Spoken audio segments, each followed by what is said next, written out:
And a pleasant good evening, everyone. Welcome into the Region Football Tailgate Show. Michael Brenner here along with the sports director, Mike Dewan. Mike, it's always good to be with you on another Friday night for high school football as we get set week 3 of action. I know you've been busy along with the crew all summer long. We're already in week 3. I know that it's already probably just dazzling you at this point. We're going to be finishing up a third of the way through the regular season after tonight. It's nuts. The old adage goes, do not take this for granted. For us also, we don't take it for granted in the Right. media field, but especially the players and coaches and all the parents that are kind of all gearing up for what is the start of, for a lot of teams, it's conference play tonight, Michael, which is always a special time for us as well. Because Michael, as we're going to go through it, there is a slate of games in all the conferences, of course, and we get rid of those tough out of conference games for a lot of these teams, and now we're gearing up for.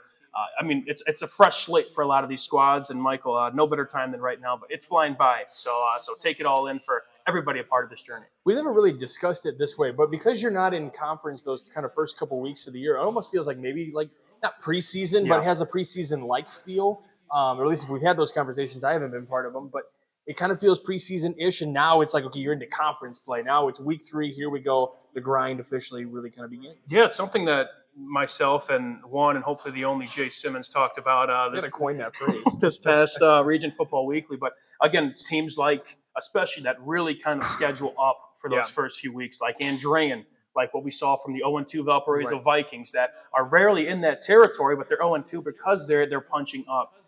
Hanover Central has the toughest schedule ever, from the words of Tony Bartolomeo, their new head coach. So, it's, of course, you want to win as many games as you can. For a lot of those out-of-conference games are rivalry games, but this is where it kind of really matters, where you really get a chance to kind of write some history books and win some hardware for your teams. And, again, we're excited to get into this full slate of games, Michael, that, again, some great ones to open the gate here in the conference play. All right, well, let's get right to them here. Leading things off, you got the Bremen Braves taking on the Boone Grove Wolves. That starts at 6:30 Central Time. The Braves looking to get on the board in the win column, but Boone Grove, 1-1 on the year. They're hoping to keep the winning ways going. Boone Grove, again, a new look team heading into this year, replacing a lot of senior talent from last year's squad. And a big win last week. They had a comeback win at home against South Central, looking to make it now 2 in a row against a Bremen team that is, they're going to be gunning for their first win of the year, of course. Although it's those first 2 weeks, kind of a feeling out process. You want to try and get on the board, and should be one to look out for over there. All right, we do have a game on Saturday we're going to mention for just a quick minute, but it's kind of a good one over at the Snake Pit. You got Bowman Academy and Lake Station, battle of undefeated Eagles right now. How about that? Well, there's 3-0 Eagles, too, because you got last night as well. Right. But no, it's Saturday night lights. I mean, that wasn't probably on our bingo cards with both these teams coming into week 3, 2-0. One game we'll look out for tomorrow night. They'll have kind of a night to themselves, so. All right, moving down, we got opening play in the DAC, and one of those matchups you'll see right here on the Region Sports Network in just a little bit. You got the number 6 Chesterton Trojans heading into Michigan City to take on the Michigan City Wolves. Both teams coming in at 1-1. Two absolutely contrasting styles, Michael. Again, Chesterton, what we saw last week in their win against Morton. This is a team that is going to milk the clock, and they're going to hand the ball off and run it with their bell cow running back in Andrew Govea. Now you have Michigan City, who is responding from a kind of a letdown loss last week against Lafayette Jefferson.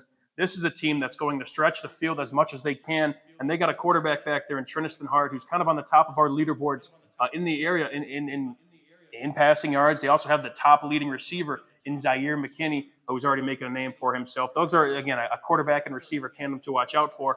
And it's going to be, again, what kind of style of offense prevails in this one? Is Chesterton going to be able to get 3 to 4 yards a pop and keep moving the sticks and keep moving that clock? Whereas Michigan City, although they have kind of that quick playability, can they kind of get those explosive plays we saw a lot in week 1 against Hanover Central? It'll be a fun matchup. Again, we'll have it right here on the Region Sports Network. Moving down the line, East Chicago looking to get off the losing column as well, hopefully get a win in their column. But the Calumet Warriors want to stay undefeated and go 3-0, so we'll see which one happens there. Calumet knocking on our bubble for the Enningenberg Home Improvement Top 10. Again, a new-look team, a lot of new pieces that, again, were not on this roster last year. It's a new landscape of Northwest Indiana football, and right now Calumet is looking very, very solid. But East Chicago Central, they got a guy in their backfield, Darian Morris, leading the area in rushing yards through 2 games. I'm trying to remember the exact number, but I believe it was 463 rushing yards through the first 2 games of the year. He's kind of the guy to do it all in the backfield. And if East Chicago wants a chance in this one against a great Calumet squad, it's going to have to run through Morris. If you hear 3-0 in the background, it's just our guy Justin Cole screaming 3-0 for his Calumet Warriors. Another team that's looking to finally get in the win column, as you said, one of the toughest schedules they've had in program history. Hanover Central heading into Highland, always a hot place to play. Mm-hmm. It's going to be packed. It's early in the season, especially in a high stakes conference game like this, with Highland coming off of a big win against Whiting last week. Hanover Central is really hungry for that first win of the year, and they're a very interesting team going forward, Michael, because this is just a territory. When's the last time you've seen Hanover Central really kind of sputter like this? Now, that said, what we kind of talked about in the open, this is the hardest schedule in program history, and I don't really know what's second. This is going to be a game for at least Hanover Central where leading up into who they played in those previous 2 weeks, it might benefit them for, to punch even or even punch down, taking on an NCC opponent and to go into enemy territory. But again, it's 0-0. Again, as much as those first 2 games are great to get under your belt, Hanover Central is especially looking to get on the board. But don't sleep on Highland. Correct. All right, staying in the NCC, you've got number 4, the Andrean 59ers, playing host to the Cougars of Kankakee Valley. One thing KV is going to do, they're going to run the football. Jaden Anderson is their guy in the backfield. We got stats. Not to give a full scouting report on Kankakee Valley, but they have their leading quarterback 22 passing yards so far through the first 2 weeks of the season. Their identity is punching you in the mouth and punching you in the mouth once again. But this is an Andrean team that we saw last week, a 13-0 shutout win over Bishop Lures, and a defense that is very, very strong with a lot of great guys, both old and new. Andrean, again, to go to that place, to play on grass as well, a place that, of course, that's another advantage for the 59ers. Might be an uphill battle for the Cougars. Well, we got the number 5 Griffith Panthers in action against the Lowell Red Devils as well. I know Jay's excited for that one. He's not on the call for that one, but he's definitely excited for it because he's got the Griffith Panthers 2-0. His team is 2-0 as they faced a 1-1 Lowell Red Devils. This is, although the unranked versus ranked matchup here, Michael, this could be really much of a coin flip. Lowell, what we've seen a little bit from Casey McKimmon, what he's been able to do with quarterback Brody Kowinski, they kind of have a little bit more of a balanced approach offensively, which this is a Griffith team that, although this is their 3rd straight NCC opponent, they took on Munster and Highland, who are 2, as of late, kind of teams that are kind of hang around the bottom of that respective conference. Now they kind of stoop up to a Lowell team that is coming off of a big win against LaPorte. And this, I'd say this, Michael, we talked about this yesterday on RFW, but I mean, this might be Griffith's tough test in quite some time. We know they struggled against Wheeler, and if Lowell could kind of keep that balanced attack, they could really keep this close, but you have to keep that Griffith offense off the field. They had 56 and 58 points, respectively, in their first 2 games, and I bet they're gunning for another 50-burger here, Michael. I'm sure they are, and looking to stay 3-0 on the season, but it's going to be a tough matchup, but definitely one of those teams that we were talking about coming into the season in preview shows where, this is a team to keep your eye on for sure over the course of this season. Something special may happen there. We're not sure yet. And it's just funny how they do it, because you think about Griffith football, and it's all right. They're running the football right down your throat. They are killing the clock. They are running the wishbone. They are 4 yards in a cloud of dust, and maybe they'll break an explosive play of 20 or more. And now you look at this squad. They do it with a quarterback, Ryan Bouillon, who in his valuable snaps since his sophomore season, already shattering Griffith passing records, and he just has so many weapons on the outside. They also have 2 guys in the backfield that could really gash you. And this is an offense that, pound for pound, it might be one of the best in the area, and they're trying to prove that once again tonight and go 3-0 in the NCC, a conference that they're not even in. All right, moving on to the DAC yet again, and this is going to be one of those marquee matchups. You got number 1 versus number 2. This is going to be a heavyweight battle. A lot of people asking who's going to be walking away with their first loss of the year. The last number of years, it's been the Maryville Pirates. Are they going to make an upset? Are they going to make a surprise? And it's even hard to say that it would be an upset because we talked about how that gap, and we talked about this when I had the Maryville Andrean game week 1, that gap has closed between Maryville and Crown Point. But until you knock off Crown Point, you can't be number 1. So because they're staying at number 1 as of right now. So you got 1 versus 2. Is this Maryville's week? Is it their season? Is it their year? We're going to find out. That's kind of where I stand, Michael. It's tough to go against the top dog from what they've done. We've been – There's no pun intended on that. No pun intended whatsoever. But this team, we were talking about it before we got on the air. This team has been number 1 in our poll, I believe, since week 2 of the 2023 season.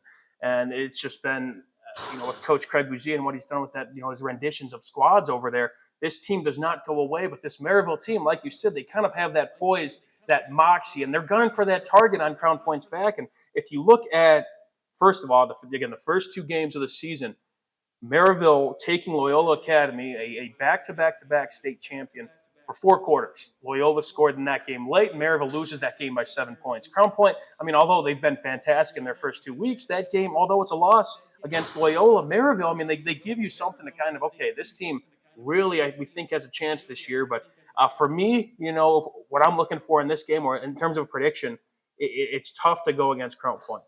This gap has shortened, and especially I'm interested to see what Crown Point does at quarterback. I think Maryville kind of wins that battle. Michael Hill Jr. has been the leading passer in the area through 2 weeks.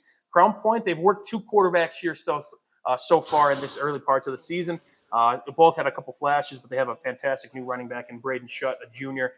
But Michael, I mean, this is as good as it gets. It's always kind of circled on our schedules, and we'll have highlights coming out well after the game. But we're excited to be like everybody else watching this show, and be part of the audience and sit back, relax, and enjoy the show. Yeah, I can't wait to watch this one. Always fun. First responders night over there as well. Recognizing all of our first responders. We can't thank you all enough for what you do. So we'll send our thanks, but that should be a fun night over there in the Hub City. Moving on down the line, we got the number 3 Hobart Brickies taking on the Munster Mustangs. Number 3 for the Hobart Brickies. I can't remember the last time we had them this high, but certainly high praise for these Brickies right now, 2-0. Michael, and they're for real. They're a good squad. I mean, we took a trip over there for their media day, and they're just a good group of kids that they understand, the mystique and the magic behind a great Hobart football team, and kind of what the community, how they rally around this squad. And we saw, I was looking at our top 10 we posted on Instagram and Facebook, and all the Hobart people are already kind of chiming in, let's go Brickies. And you could already kind of see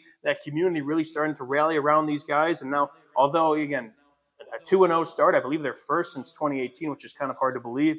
And now they open up against a favorable NCC opponent. Munster's looked fairly well in comparison to years past when we ran into them. They're in a better spot, at least where we met them in the point of the offseason in comparison to 2024. But they're running into a buzzsaw right now, led by Alex Tatum and the Hobart Brickies. Yeah, for the Hobart Brickies, I mean, when you open up against Chesterton, always kind of a tough opponent in the DAC. So to get a 2-0 start. But yeah, I mean, you talk about one of the great places to go watch a game. It's so much fun. It's so much fun to call a game there.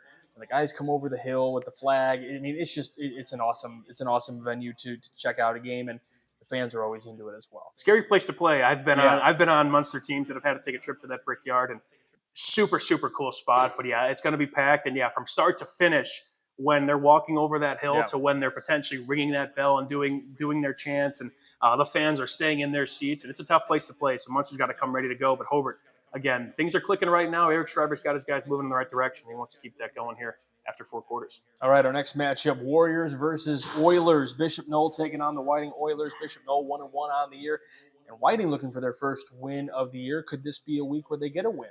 Two new coaches heading into this year. Again, Rick Good. I believe, what'd you say, Knoll was, I believe he got them at 1-1 on the year. Yeah, him 1-1. Yeah. Gotcha. Oh, yeah. I've mixed those up. But Whiting, yes, Coach Thomas Knight, a Whiting alum. Again, a lot of coaching turnover heading into this season. And then you got Rick Good on your sideline for Bishop Knoll. Now, this is a big-time rivalry game, but very interesting to see. Again, this is a game that these teams have circled through the course of the year. This is a big-time rivalry. Now you have a newer coach on Whiting's side that is scrapping for his first win, and an up-and-coming program with a very much proven head coach in Rick Good. 2 teams that are going to want this one bad, and I expect this one to go down to the wire. All right, another game that we've got here right on the Region Sports Network will be a battle of red versus blue. Portage versus Lake Central. Portage looking for their first win. Lake Central looking to go above 500. This is going to be an interesting one to look out for, kind of in that side of the doom, because 2 teams that are just really seeking some momentum going forward. Portage, it's been a whirlwind of an offseason, both, I guess, just looking more at kind of the players department, who's coming back, who's going to be those guys for us in the fall when you have a change at the head coaching position as well. So still probably a little bit of uncertainty and a lot to kind of figure out as the course of the season goes on. That said, this team is going to be juiced up now, playing a Lake Central team that is also really trying to grasp some momentum. It was an interesting week one game against Munster where just scoreboard watching a little bit, but it was Mm-hmm. close. It got close in the third quarter until Lake Central pulled away with a fantastic rushing attack. And then we fast forward to last week against a Grand Rapids Catholic Central team, a smaller school that has to take a bus trip from Grand Rapids, and that looked like the fresher team last week. So Lake Central really trying to get back on track to be back at home. And now, again, that fresh slate, Michael, of 0-0 in the conference. Um, I'm just interested to see again who's kind of be that guy under center. Cam Reddick's got the bulk of the snaps, and he's really impressive as a rusher. But things were tough last week, and they're really trying to get back on track, whether it's him or Wes Lawless. Well, and that Grand Rapids team is a really, really good program, Mm-hmm. and they when I was scoreboard watching, it was a very close game for a good chunk of it, and then Yeah. it kind of pulled away a little bit. But for that Lake Central team, we talked about them at the very beginning before the season started. Kind of one of those teams that they had, I believe it was four one-score losses last year. Coin So flips. start changing those coin flips. I don't know if Portage was one of those coin flips, but if you start to flip those coins a little bit and get on those winning columns, all of a sudden you have a little bit of a momentum change here in the DAC. You may not be on the same level as the Crown Points, the Marivilles, Yep. and the Valpos, but you're going to start making strides. And I think that's what Coach Koulianis is starting to do here in year number 2. Yeah, I believe that Lake Central Portage game last year was one of those ones that actually went in Lake Central's favor, believe it or not. But this is a team, again, two teams that are just really trying to kind of find their identity, especially Portage. Again, just a new look team all throughout. And what better way to make kind of kind of make that, formulate that identity than to potentially go to Lake Central tonight and get a win. But it's a game that, Michael, it very well could go down to the wire. These two always seem to kind of do that. And why not here tonight?